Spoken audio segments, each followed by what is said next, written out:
Muy buenas tardes, yo soy Carlos Carlín, hoy Viernes Santo. ¿Cómo están todos ustedes?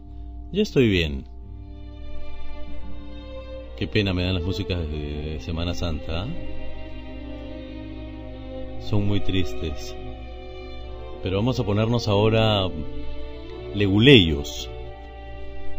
Vamos a darle otra mirada al Viernes Santo y vamos a analizar el caso de Cristo desde el punto de vista jurídico. ¿Por qué crucificaron a Jesús? ¿Por qué en una cruz? ¿Cuál es el origen de esa muerte? ¿Qué tipo de leyes regían en esa época? Para conversar sobre todo esto estamos con un experto, porque él es abogado y además es director ejecutivo de la Sociedad Bíblica Peruana, el doctor Roberto Miranda Moreno. ¿Cómo estás, Roberto? ¿Cómo estás, Carlos? Encantado de estar en esta fecha tan importante para el cristianismo y sobre todo para tratar este punto de vista legal. Tengo que decir además todos tus títulos completos. Tú eres abogado, doctorado y máster en ciencias penales. Así es, Carlos. Gracias a Dios hemos tenido la oportunidad de hacer una carrera y poder también especializarnos justamente en las ciencias penales, ¿no? Que me ha intrigado siempre conocer y desmenuzar un poco los aspectos procesales de este juicio, ¿no? Porque el juicio de Jesús. El juicio de Jesús. Ahora vamos a poder conversar sobre el arresto, el juicio, la sentencia, que fue injusta, la sentencia a la que fue sometido Jesús. Así es, realmente, ¿no? Desde el momento del arresto, quisiéramos un poco quedar bien claros que un jueves en la noche, se dice que era el 14 de Nisan, según el calendario hebreo, que equivale al 7 de abril realmente, ¿no? Según nuestro calendario, luego de haber tenido una cena, que todos le llaman la institución de la Eucaristía, se fueron pues a tener una reunión en un jardín privado llamado Getsemaní. ¿Dónde estaba el huerto? Donde estaba el huerto, y era un jardín privado, o sea, no tenía acceso público. ¿Era de alguien? Era de alguien que había prestado el lugar. Pero, como ya sabemos, también horas antes, alguien que pertenecía al grupo, que era uno de los discípulos, llamado Judas, ya había llegado a un acuerdo, a un contubernio. El Ariza de la época. El Ariza de la época, el traidor, había llegado a un acuerdo con las autoridades. Ya. ¿No? De modo que él, bueno, de una manera desenfadada, manifestó que tenía la posibilidad de darle el cuerpo de Jesús en detención para que pueda, pues, él ser juzgado de acuerdo a las leyes judías. Terrible traidora. Así es, y así fue pues que viene lo del beso, ¿no? El famoso beso. Era el beso de Judas. Así es la señal porque... ¿Eso está en la Biblia? Sí, está en la Biblia. Más bien lo que no está en la Biblia es que a veces hay algunas ilustraciones que muestran a Cristo con un halo radiante alrededor de él, que prácticamente lo haría identificable. Según el texto bíblico, Jesús no tenía nada de especial para ser identificado. Por consiguiente, no había ni DNI en esa época, mi querido Carlos. Bueno, pero creo que esas representaciones ya son posteriores.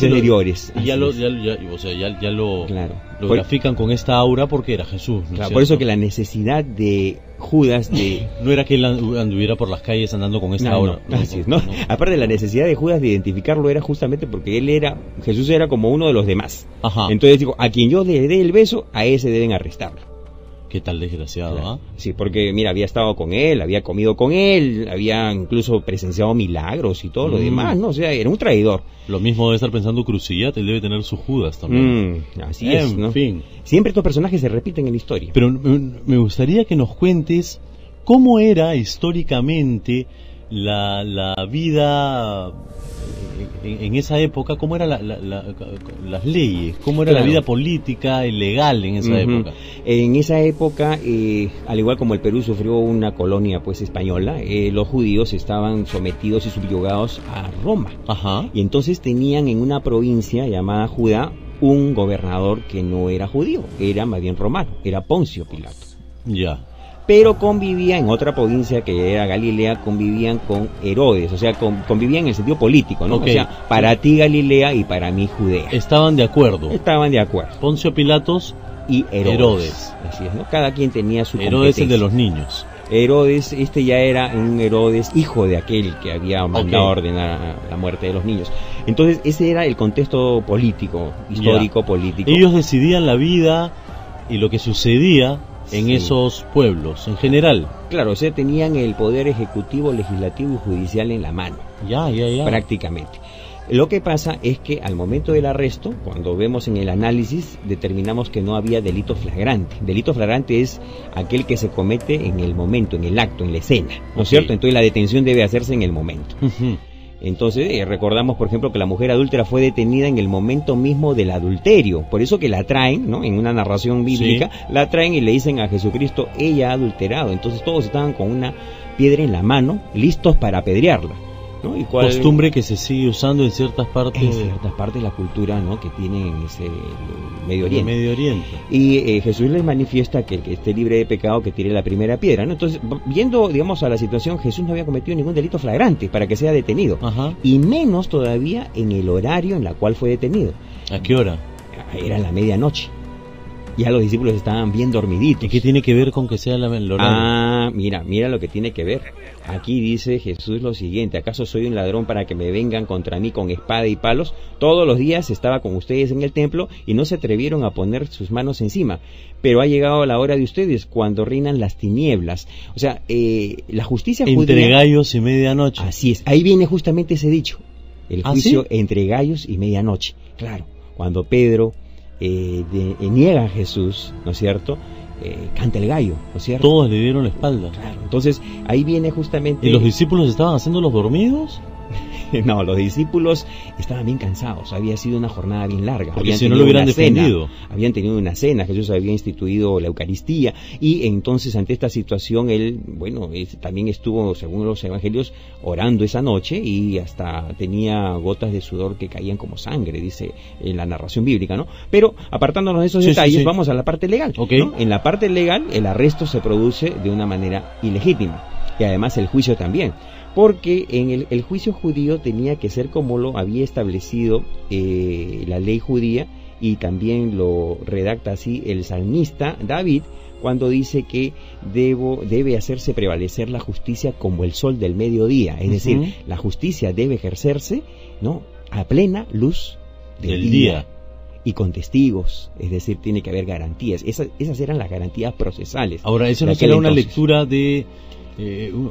una forma de entenderlo como la justicia debe ejecutarse transparentemente, en efecto, ¿no? Tiene que ser pública. Lo que no implica que tiene que ser en la mañana o en la noche. No, pues, pero que comience un juicio, mira, a las medianoche y a las 9 de la mañana ya estén llevándolo a la cruz. Así al fue Señor. con Jesús. Así fue, no duró ni 12 horas el juicio, ¿no? Y toda la madrugada estuvo en este trajín. No, este señor no es judío, es de Galilea. Entonces se va a Herodes, ¿no? Entonces Pilato, es la primera vez que se lava las manos para mí, porque la primera lavada de manos es, él no es judío, él es Galileo. A ver, cuéntanos cómo es la situación. El problema de la jurisdicción, ¿no? Claro, no, entonces Jesús, primero tenían que capturar a una persona en delito en el momento. En el momento, así. Flagrante. Sí, para que haya una detención tiene que haber delito flagrante. Ok. Eso sucedía en ese momento. Así es. En ese caso, eso no pasó con Jesús. No, incluso él reclama. Dice, ¿por qué a esta hora? Ustedes me han visto de día, estaba en el templo, ¿y por qué no me arrestan en ese momento? ¿No? Entonces hay un primer reclamo. Ok, ¿y por qué fue que fue esa hora y no fue antes en el templo? Es que Jesús era muy popular, Cuidado, era un personaje popular. Era muy popular. Muy popular. Sí. La Biblia mismo lo dice. Tenía fama en Decápolis, en Siria. Estaba en la zona de Capernaum, Galilea. O sea, su ámbito de trabajo era de 140 kilómetros a la redonda. Era muy popular. Se habla de fama. Ahora, ¿qué pasa con Jesucristo? Que si lo hubieran prendido de día, yo creo que la gente se hubiera ido encima. Se hubiera ido encima de él. Claro. Porque había dado de alimentar a 5.000 personas. Claro. Había sanado leprosos, había dado, digamos, vista a los ciegos, y Jesús era muy popular en provincia, en el interior del país, y cuando llega para celebrar las fiestas patrias, la Pascua, el 28 de julio judío, ¿no es cierto?, cuando llega, entra a Jerusalén, y entonces todos le dicen Hosana, Hosana, que significa, oiga, queremos tener un libertador, queremos un libertador. Con los ramos de oliva. ¿Te acuerdas? Claro, el domingo de Ramos justamente es el ingreso, él es el ingreso triunfal. Pero ¿cómo lo veía esa gente? Lo veía como un libertador político, no lo veía como el Mesías, el ungido de Dios, no, sino como un libertador político. Querían un nuevo Moisés, que lo saque del yugo, ¿no es cierto? Del yugo de estos dos señores. Claro, del yugo de estos dos señores, porque al igual como surgieron en Egipto, este pueblo pues estaba subyugado, ¿no es cierto? Tenía impuestos, tributos, sanciones, etcétera. Los centuriones estaban ahí de a 100 en 100, gobernando todo el lugar.